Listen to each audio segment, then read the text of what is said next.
बिहार में सियासत इफ्तार। नीतीश ने इफ्तार पार्टी का किया आयोजन तो भड़की बीजेपी। उप मुख्यमंत्री तेजस्वी यादव भी देंगे इफ्तार पार्टी।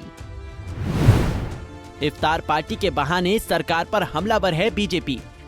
मुस्लिम समुदाय के लोगों का रमजान का पाक महीना चल रहा है। इस पाक महीने में रमजान रखने वाले लोगों को राजनेता इफ्तार पार्टी देने में लगे हुए हैं। इसी कड़ी में मुख्यमंत्री नीतीश कुमार ने दावते इफ्तार का आयोजन किया था। मुख्यमंत्री आवास पर हुए इस आयोजन में भारी संख्या में रोजेदारों ने शिरकत की। वहीं मुख्यमंत्री नीतीश कुमार की इस इफ्तार पार्टी के बाद अब 9 अप्रैल को उप मुख्यमंत्री तेजस्वी यादव इफ्तार पार्टी दे रहे हैं। 10 सर्कुलर रोड राबड़ी आवास पर इफ्तार पार्टी का आयोजन किया गया है, जिसको लेकर बयानबाजी भी शुरू हो गई है। इफ्तार पार्टी के बहाने बीजेपी सरकार पर लगातार निशाना साध रही है। इफ्तार पार्टी के बहाने निखिल आनंद ने साधा निशाना। बीजेपी प्रवक्ता निखिल आनंद ने कहा कि बिहार के दंगों की आग अभी शांत भी नहीं हुई, लेकिन मुख्यमंत्री और उप मुख्यमंत्री इफ्तार पार्टी में देने में लग गए हैं। बीजेपी प्रवक्ता ने कहा कि नीतीश कुमार को रामनवमी शोभा यात्रा निकालना कबूल नहीं, लेकिन इफ्तार को लेकर मौलाना टोपी पहनना कबूल है। यह दर्शाता है कि मुख्यमंत्री उप मुख्यमंत्री बिहार में तुष्टीकरण की राजनीति कर रहे हैं। जब बिहार दंगों की आग में झुलसा हुआ है, पीड़ितों के घर जाकर मलहम लगाने की जरूरत है। दंगा पीड़ितों को उचित मुआवजा और सुरक्षा सहयोग की जरूरत है। तब बिहार के मुख्यमंत्री श्री नीतीश कुमार और डिप्टी सीएम तेजस्वी यादव जश्न इफ्तार मनाने में व्यस्त हैं।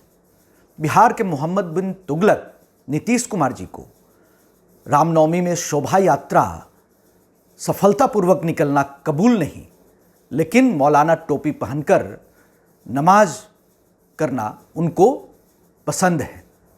यही नहीं, सासाराम में सम्राट अशोक की जयंती समारोह को उन्होंने बर्दाश्त नहीं किया और आम जनता के जनजीवन को दांव पर लगाकर राज्य प्रायोजित दंगा भड़काकर सम्राट अशोक की जयंती समारोह पर रोक लगवा दी। अब तो वो अगर रमजान के महीने में रोजा रखते नीतीश कुमार जी तो समझ में आता कि जश्न इफ्तार मना रहे हैं, लेकिन ये राजनीतिक इफ्तार निश्चित तौर पर ऐसे वक्त में बिहार जब दंगों की आग में झुलस रहा है सवाल खड़े करता है। अब तो महागठबंधन के लोग ही और कांग्रेस के नेता आजमी बारी ने उनके आमंत्रण पत्र पर बायकॉट लिखकर उनको वापस भिजवा दिया। महागठबंधन के लोग ही सवाल उठा रहे हैं। नीतीश कुमार जी जिस तरीके से अंधेर नगरी चौपट राजा की तरह आंख बंद किए हुए हैं, अंधेर गर्दी मची हुई है बिहार में, और मोहम्मद बिन तुगलक की भांति यहाँ से वहाँ दिल्ली से दौलताबाद की सैर कर रहे हैं और पटना से दिल्ली का मंसूबा पाले हैं। आने वाले समय में इनको जरूर खामियाजा भुगतना पड़े। बीजेपी को छोड़ सभी दलों की इफ्तार पार्टी।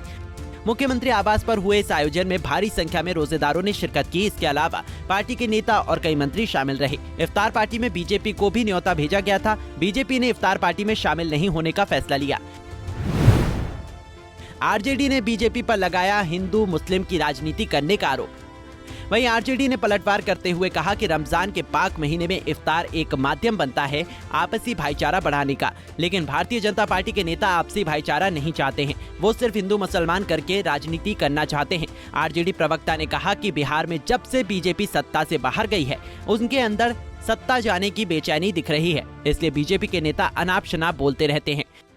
एक माध्यम है मोहब्बत बढ़ाने का, साझेदारी बढ़ाने का, एक दूसरे के प्रति समर्पण के भाव को और जज्बात की कद्र का, और साथ ही साथ इसके जरिए हम जो सद्भावना है, खैर ज़काली है और समाज में जो बेहतर वातावरण का निर्माण करना है, उसके प्रति लोगों में संदेश देने का काम करते हैं कि एक महीने तक रोजेदार रोज़ा रखकर, उपवास रखकर जिस समर्पण, जिस जज्बात और जिस मोहब्बत के साथ एक दूसरे के साथ इफ्तार करते हैं, एक दूसरे के साथ साझेदारी करते हैं, ये स्पष्ट रूप से कहीं ना कहीं समाज को संदेश देने का काम करता है। इसलिए इसके ज़रिए आप मोहब्बत और साझेदारी को बढ़ाते हैं, और जहाँ साझेदारी होगी, मोहब्बत होगी, वहाँ पर एक दूसरे के कद्र की बात होगी। उससे तो लोगों में कहीं ना कहीं प्रेम भाव प्रदर्शित होगा, और जहां प्रेम भाव प्रदर्शित होगा वहां पर लोग एक मजबूती के साथ आगे बढ़ने का संकल्प लेंगे, और उसी संकल्प को कहीं ना कहीं लोग बढ़ाने का काम करते हैं। रमजान में राजनीति परवान पर। बिहार में राजनीतिक पार्टियां खासकर रमजान के महीने को इफ्तार पार्टी के बहाने भुनाने में लगी रहती हैं। इफ्तार पार्टी के बहाने एक और जहां जेडीयू और आरजेडी मुस्लिम वोटरों को अपनी ओर आकर्षित करती है, वहीं भाजपा इसका विरोध कर वोटों का ध्रुवीकरण करती है। पंजाब केसरी टीवी के लिए पटना से अभिषेक कुमार सिंह की रिपोर्ट। हमसे जुड़े रहने के लिए हमारे YouTube चैनल को सब्सक्राइब करें और नई वीडियो की नोटिफिकेशन के लिए बेल आइकॉन को दबाएं। अगर आप ये वीडियो Facebook पर देख रहे हैं तो लाइक जरूर करें और ज्यादा से ज्यादा शेयर करें। धन्यवाद।